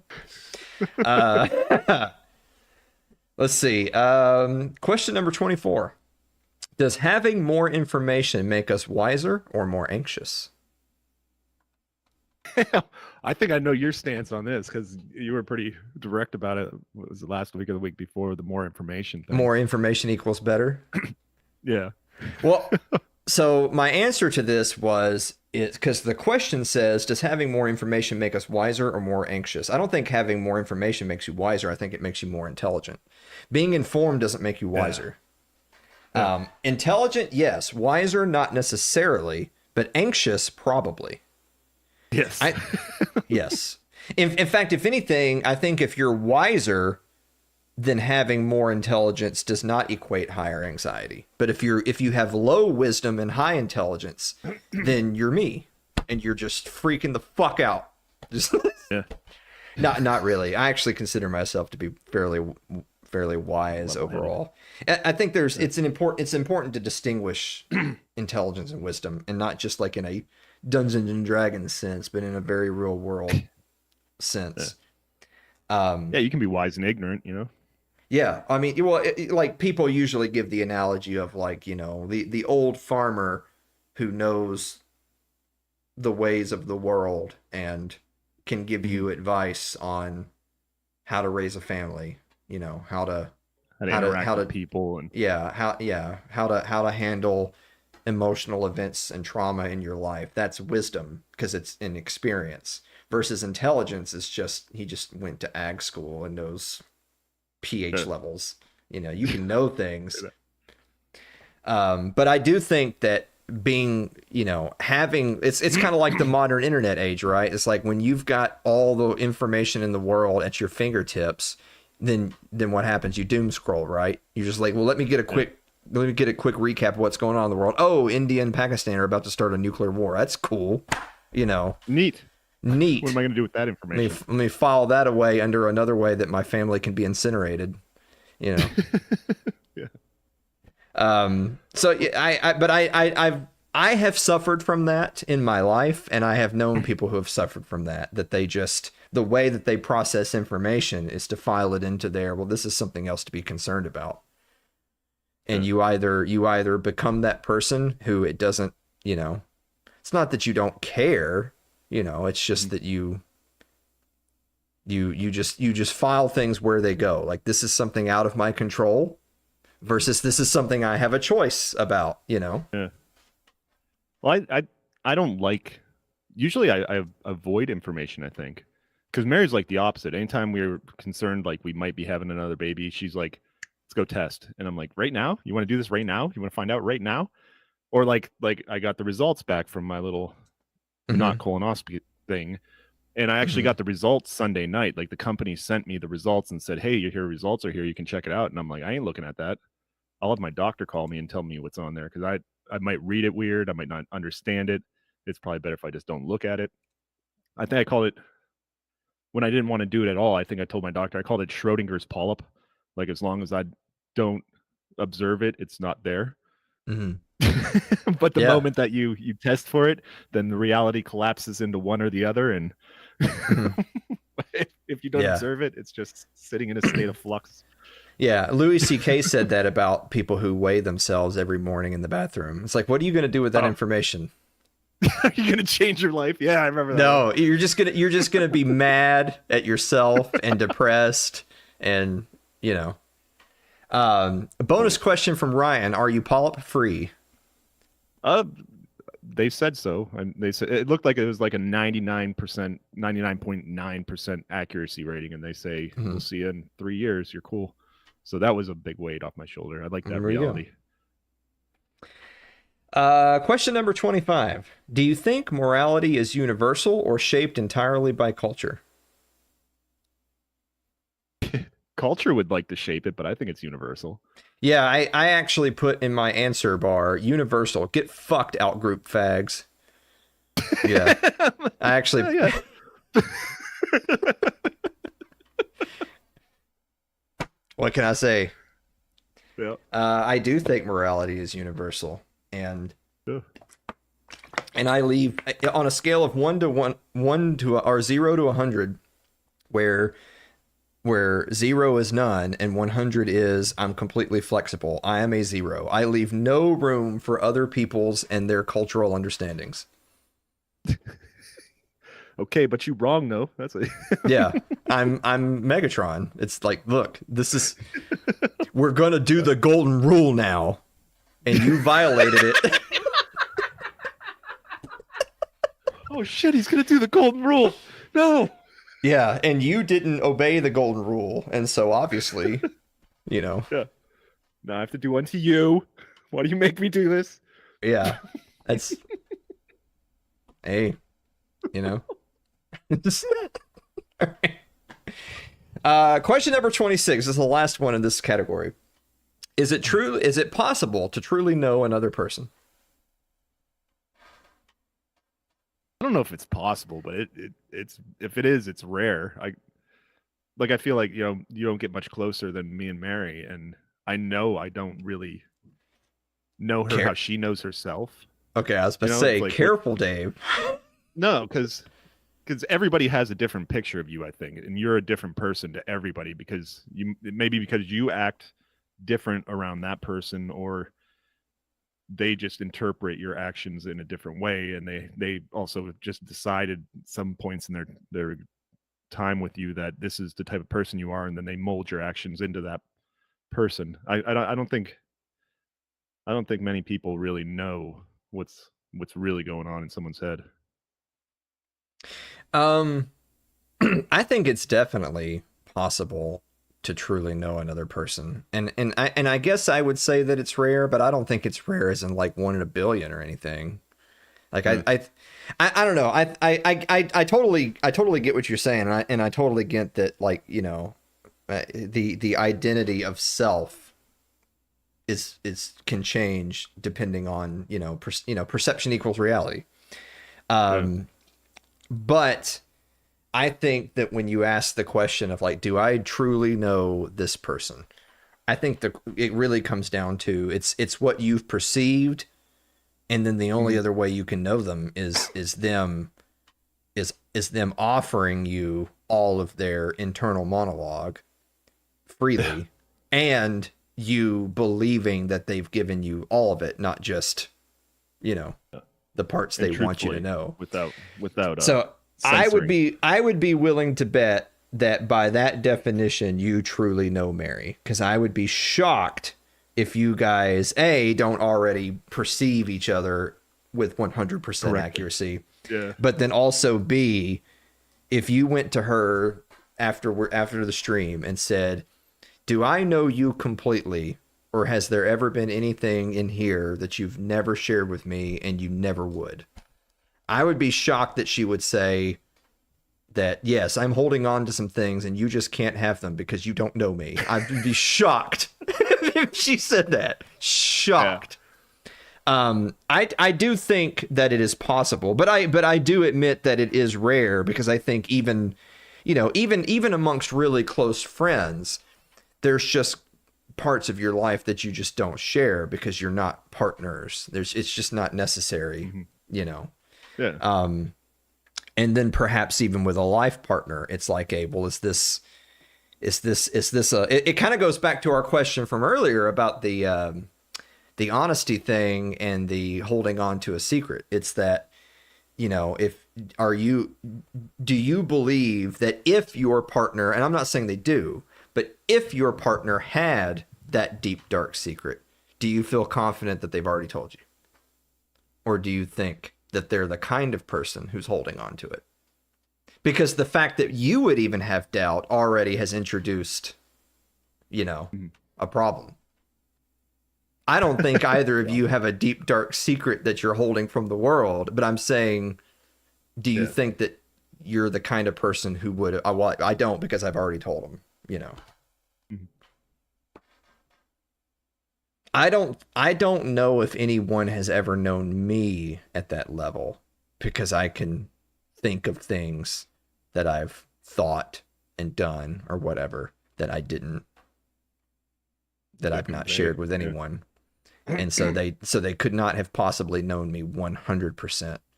And vice versa. Mhm. I also don't think I've ever known anyone that well, because I think of the very short list of people that I've known the most, I feel pretty damn confident they've not told me everything. So Yeah. so obviously it must be very rare. So I would say I've never experienced it, but I do think it exists. Yeah. It's probably out there. Mm-hmm. Y'all still doing this? Can y'all leave him? Like, he's old enough to stay next week at the house, right? Just Hey, keep an eye on the place. yeah, exactly. Go You're house bowling. sitting for free. All right, the closing round fun. Questions 27 Yeah. through Let's get this 31. done. Question number 27. What's something you enjoy that people never expect from you? Well, I talk about the things I enjoy, so it's hard to they don't expect it. Like I did it at work the other day. I'm sitting there, and a lot of people screwing around on their phones and stuff. Machines running, they're just looking up, it's running, doing Mm. whatever they're doing.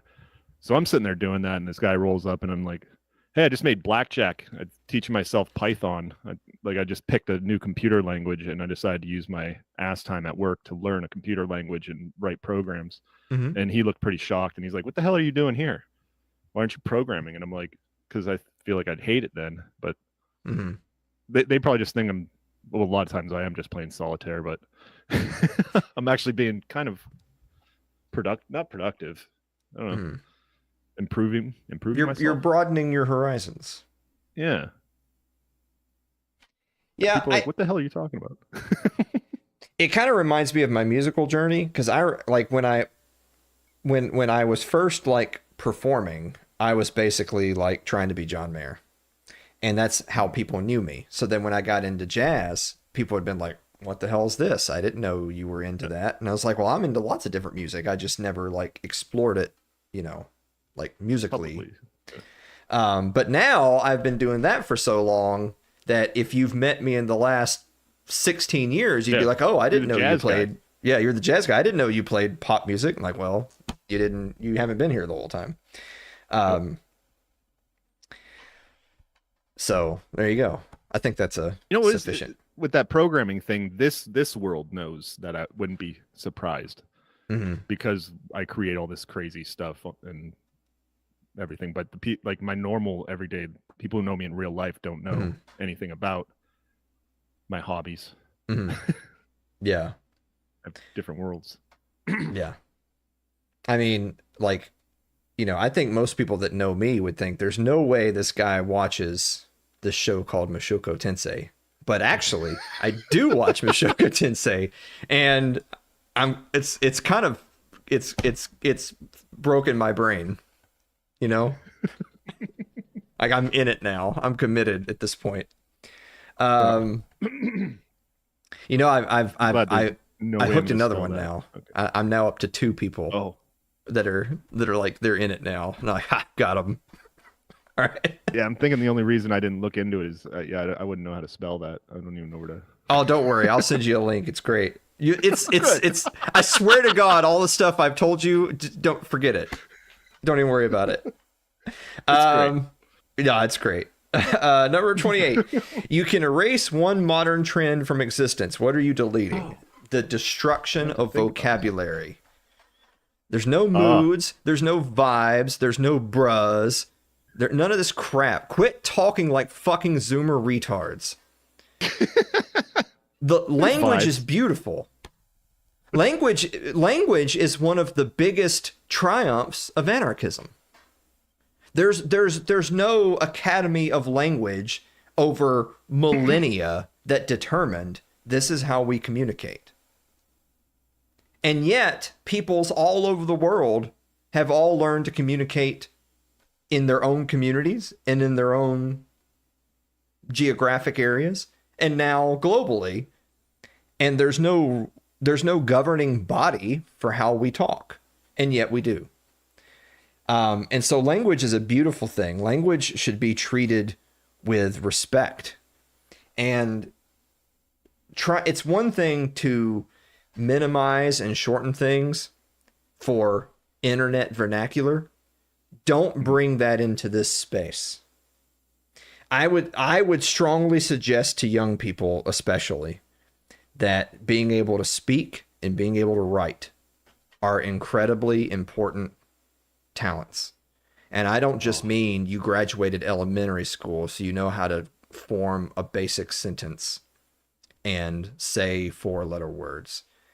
Being able to go and deliver a speech and use some of them $5 and $10 words, and it's not talking a certain way. It's not haughty or arrogant.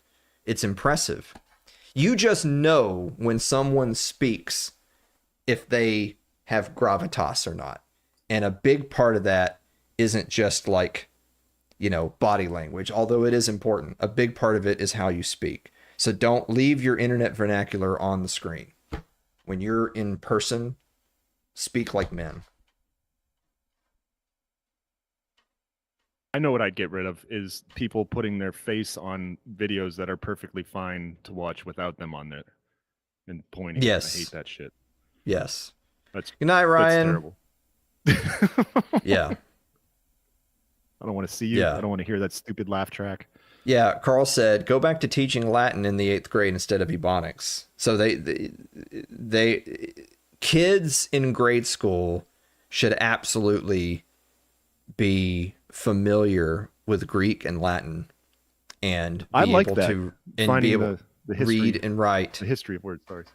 Like Because you think about how they constantly dumb down the curriculum to the point of like a lot of the literary greats are no longer regular course material, and the big reason for it is that the average student just simply can't comprehend it. Well, what does that mean? Then get rid of it, or does that mean bring them up? Yeah, they're supposed to be able to comprehend it. If you can't read Moby Dick and understand it, then you're a fucking retard, not get rid of Moby Dick. It's just that simple. Yeah. So anyway, Ellie says Latin was ridiculously helpful. I enjoyed it a lot. I actually took Latin in high school. And at the high school I went to, you had to take a foreign language. You had to take it for 2 years. It's pretty typical textbook public school crap. And it was Spanish, French, or Latin. And the overwhelming majority of people obviously take Spanish or French. Probably Spanish like 60-40 over French. And Latin was like only for the uber geeks and nerds and, you know, whatever, 1%ers. But it's like Latin was so interesting. It's so much fun because so much of our language derives from Latin that each week you have a new list of vocabulary words in Latin. And you're like, I can take an educated guess on what these words mean because they look like words I know. And I'm like, that's so interesting. That's really cool. So I enjoyed it a lot. I wish we had that option to have Latin. We didn't have it at our school, but it'd be neat. It's neat to look at the root of words because then you can understand what the actual word really means instead of maybe just your understanding of the it, etymology. where it came from. Yeah, that was a big thing when I went to Maryville College because I took advanced level like entomology and stuff, and it's like this is because that's just one of those things where it's like some people, if you're not into that, you're like, this might as well be calculus. I hate this. It sucks. I can't wait to get out of here. For me, it was so interesting to be it was so interesting to see higher level syntax and be like, I didn't know this when I walked in here, but I can use context clues to give me an educated guess on what this material is because it's reminiscent to, you know, what we have today. I thought, you know, couple thousand years later, this means this word looks an awful lot like that, which might not be a direct translation, but it's related, you know. And so that's like, oh, that's so much fun. So anyway, just quit being retarded is, I guess, is what we're the overall thing we're saying here. Number 29, what fictional universe would be terrifying to live in, even though fans love it?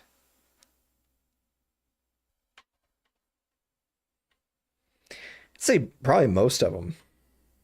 Yeah, that's what I was thinking. Especially animated ones. My goodness.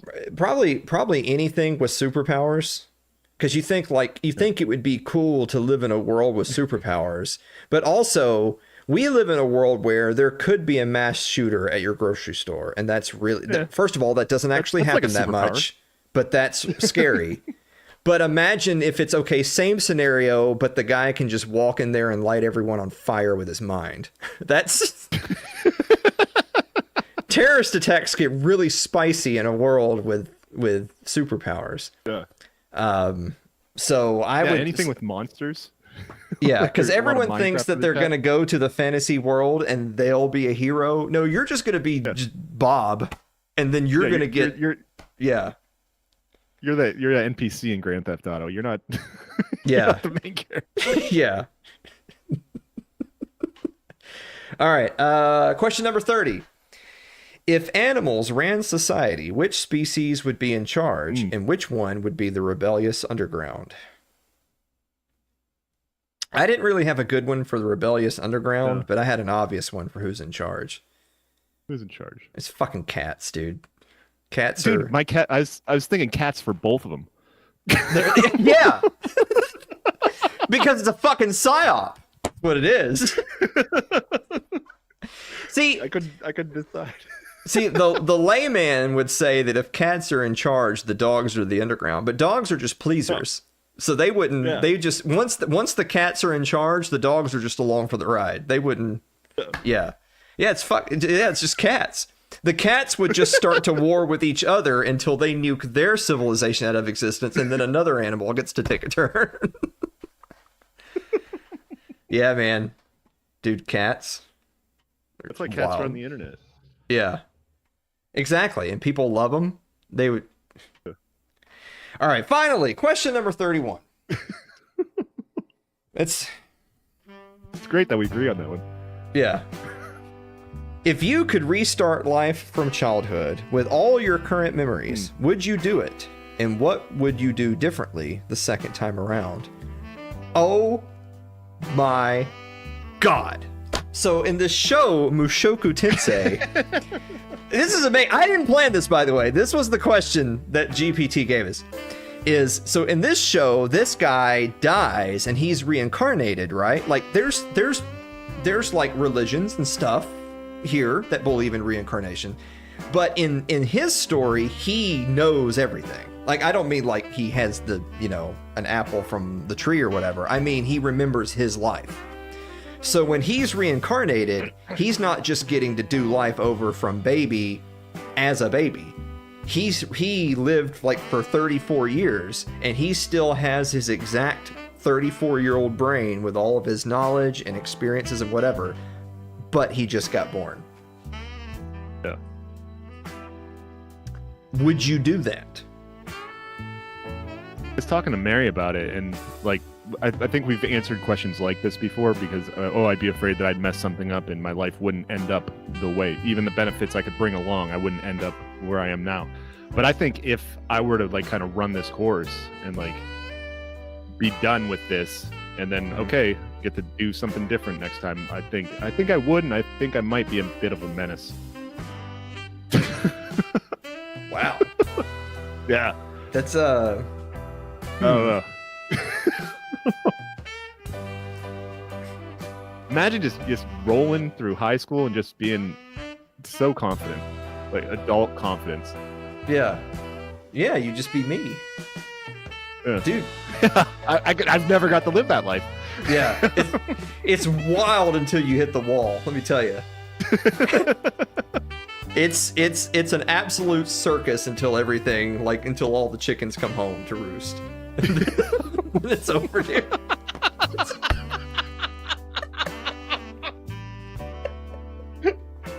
Oh my gosh, I almost passed out. Then you have a 150-day countdown timer that you like look at every morning for like 20 minutes before you leave the house.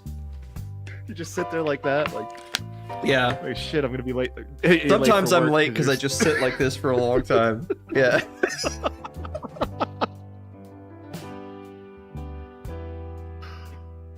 So that's the premise. It's a circus until the chickens come. Then it's over, dude. Yeah. Oh man.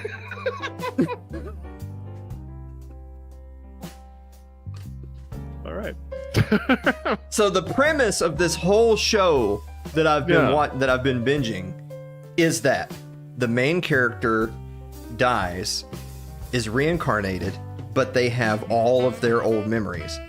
And it certainly brings up some interesting questions, because let's say that character is 5 years old. Are you 5 or are you 39? If you died at 34, are you 5 or are you 39? Because your body, you're reincarnated. You are literally a 5-year-old. But you have the same mind from before. So are you 5 or are you 39? Be warned, Dave.